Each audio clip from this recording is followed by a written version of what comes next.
is going to be such a great game. I cannot wait. Who is rooting for NesTea?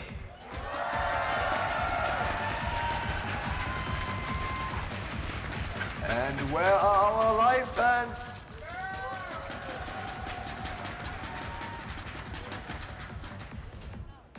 This is going to be a great match. We already had 2 amazing games, and this one won't be an exception. To the right side of the map, once again in the blue color, our incredible miracle player with his incredible muralist control. It is NesTea!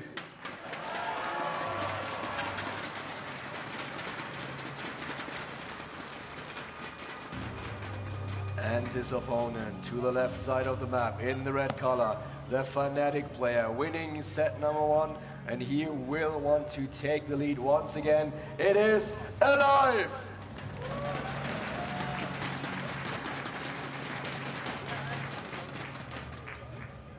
Well, this map, Caldor, is a little bit smaller than some of the other maps you've seen, but there are no shortages of bases. Even 2 of the bases on this map are shaped like smiley faces. And in fact, those bases are islands. That's something to consider. We very rarely see islands in StarCraft 2. This is one of the first maps with islands. We'll see if that comes into play here. aLive putting his first barracks on the low ground here and putting another SCV out. It looks like he is going to put on some 2 racks pressure. Yes, indeed it does, but so far, is he getting the second barracks or is he just going for some scouting? We have a 1 drone getting in there, and there's the second barracks. It's hidden, and his opponent did not spot the SCV. And this could be very dangerous for NesTea. Let's see what exactly he's going to do. He's building his 15 hatch, and will he be greedy? Will he get another couple of drones and gas, or will he build the pool right away? Yeah, that is going to be such an important question. He does have an Overlord into position to spot for any bunkering going on. There goes the pool. He's not going to be taking too much of a risk with this.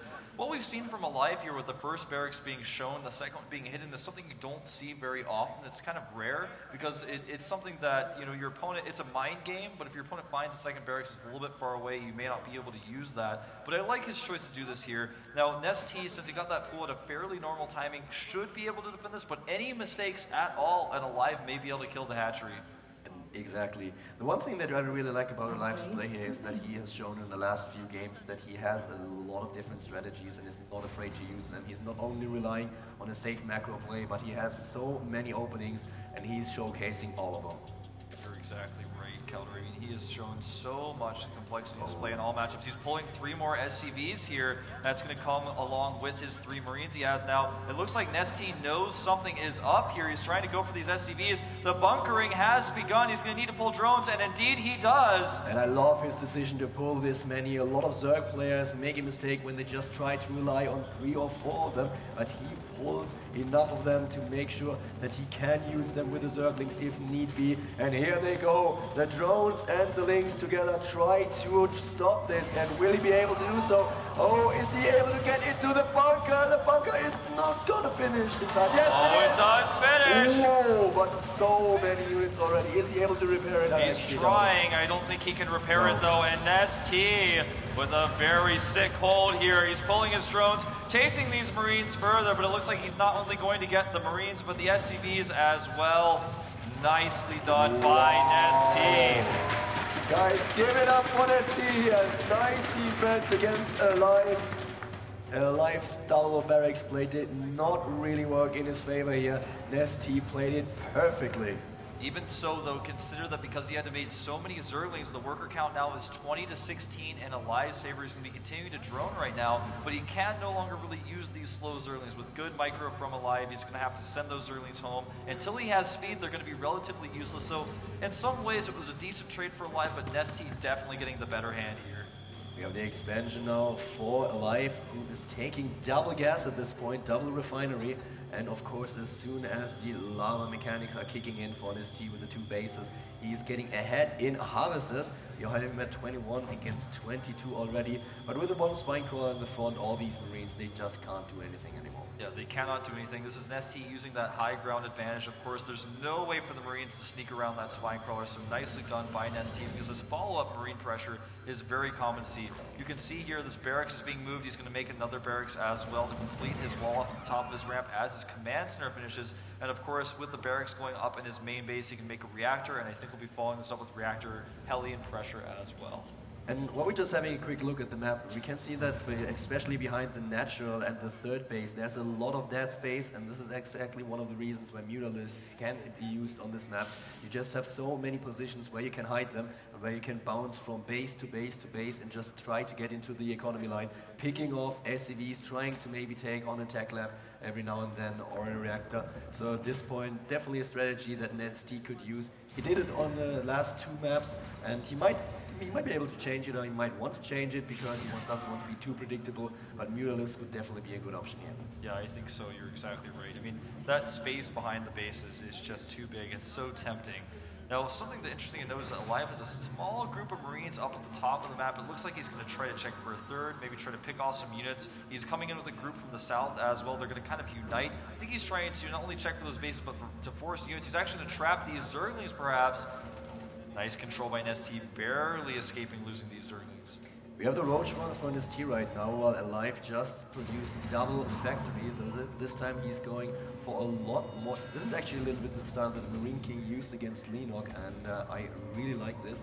A lot of fire units in a combination with Blue Flame Hellions and Thorzo tanks. So this is very, very strong. It's kind of new. It's not really figured out yet.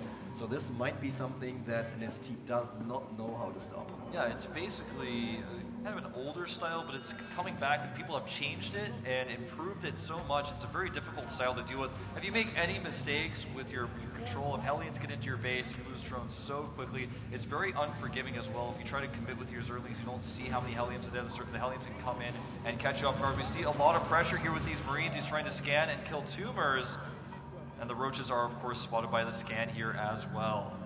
Roach and Speedlings is currently the weapon of choice for NesTea. aLive starts with the siege tank production and starts also with the upgrade for the siege modes and with combat shield. So very interesting here, and exactly what we talked about. This is the Marine style. He's making a lot of Zerglings counter. He may go for this Roach Zergling Baneling attack. Now he's not making any more drones. This is so weird considering that aLive is got this crazy wall up here with his 3 barracks. He's even making 2 bunkers right now. If NesTea really commits to this attack, he's gonna lose. I don't think he's gonna be able to break through here. No way. I don't think he's gonna break through here, especially with the siege tank ready, and we nearly have the siege mode as well. The second tank should be there in time too, so I would be really surprised if this would be successful. Even with the Banelings, if he's able to get the siege tanks into position, this is so close, but NesTea is completely committing to this. Yeah, he is completely committing. This is so weird. He's now seen the bunkers. Yeah, so many Banelings being morphed. 23, in fact.